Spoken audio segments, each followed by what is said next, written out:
Hello， 大家好，我是正正。有粉丝说想看温迪哥，其实原型是来自美国和加拿大阿尔冈昆人的传说，也叫做食人魔温迪哥。我相信许多朋友都是通过《第五人格》这个游戏认识他的，但他也是游戏恐怖黎明中的人物。在现代游戏中，他常常被描述为雪怪、僵尸、巨人、驯鹿等多重特征的形象。但在这个游戏人物背后，其实也有一段不为人知的故事。温迪哥是一种令人恐惧的生物，出现在美国原住民的传说中。据说他靠吞食人肉来过冬。他身高20至30英尺，巨大的嘴里长满尖锐的长牙，呼吸时气息通过参差不齐的齿缝发出刺耳的嘶嘶声。他的眼睛布满了血丝，一马长的脚掌只有一只脚趾，身形瘦削，形容枯槁。巨大的骨架上包覆着死灰色的干燥皮肤，眼窝塌陷，嘴唇破烂，全身散发鲜血与腐败的气息，仿佛刚从墓穴里爬出来的活尸。关于温迪哥的描述，各个版本略有不同，但都将他列为是一种残酷、恶毒、拥有巨大力量的超自然个体。他们被认为是遭恶灵附身的人类变化而成的，在面临危险的情况下会吞噬同类，因此传说都与冬天、北方寒冷和饥饿等联系在一起。它们常出现于食物匮乏的寒冬，躲藏于树林中，随机捕食过路的人类。阿尔冈昆人认为，出门狩猎的人如果无故失踪，便是遭遇温迪哥的毒手。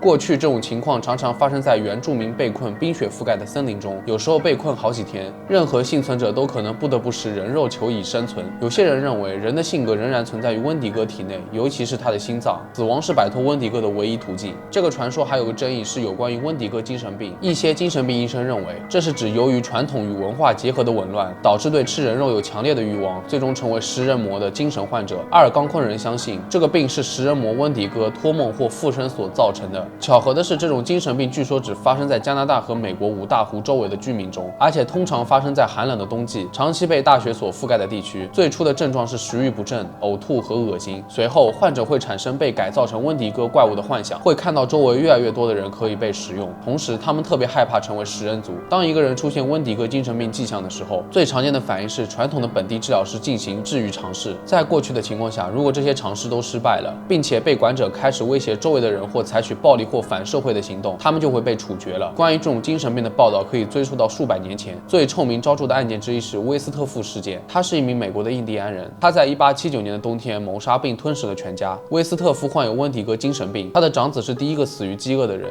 尽管在约25英里外的补给站可以领到紧急食物，但他没有尝试过去那里寻找。相反，他杀死了家人的其余成员并消灭了他们，而最终供认了一切，被当局处决。威斯特夫声称当时被温迪哥精神病所控制犯下的错，尽管如此，最终他还是因为犯罪而被绞死。另外一起涉及温迪哥精神病的著名案件是杰克·费德勒案，他是一家医院的院长，以击败温迪哥而闻名。换句话说，他的工作需要去杀死患有温迪哥精神病的人。20世纪初，杰克因谋杀了一名妇女而受到了审判，而他对认罪的同时还辩护自己说，这名女子正处于变身为温迪哥的边缘，因为她被恶灵笼罩着，必须在她谋杀其他部落成员之前先杀死她。他声称一生中击败了14名温迪哥。1907年，杰克与他的兄弟约瑟夫因谋杀被加拿大当局逮捕，杰克自杀，但约瑟夫被判无期徒刑，3天后便在监狱里死了，然后才收到有关赦免的消息。关于温迪哥精神病引起的异常现象，引发1980年代西方心理学家和人类学家的激烈争论。某些研究者认为，温迪哥精神病只是一种捏造，是人类学家在缺乏实验观察的情况下，将神话的内容刻意夸大的结果。然而，通过一些历史记载的案例，以及阿尔冈昆族目击的说法，温迪哥精神病被证明确实存在于现实当中。根据目击者的描述，温迪哥生物常常出现在加拿大安大略州的凯诺拉镇附近。后来，这个小镇被许多人称为温迪哥世界之都。据称，数十年来，他们一直在被追踪者和捕猎者所发现。许多人仍然相信温迪哥还在森林里漫游，在那个可怕的食人魔之下，可能是一个人类。他曾经只是一个饥饿的猎人，但在20世纪，随着美洲印第安人与西方意识形态的接触越来越多，温迪哥精神病案例的发生率也急剧下降。正正觉得温迪哥传说与温迪哥精神病是相辅相成的，互为因果。因为有了食人魔的传说，食人行为貌似才得到合理化，而传说也因精神病案例传得更加神乎其神了，出现了两者相互支持的现象。好了，以上介绍了温迪哥的传说，大家在游戏中玩到温迪哥这个角色，会不会有一些不一样的感觉呢？比较有名的像《第五人格》里面的屠夫温迪哥，还有在《恐怖黎明》里面有一个终极星座等，在传说的基础上塑造了各种形象。大家感兴趣的话，可以去体验一下相关的游戏。好了，本期视频到这里就结束了。喜欢我视频的朋友，记得点赞、收藏和关注哦。我是正正，那我们下期再见吧。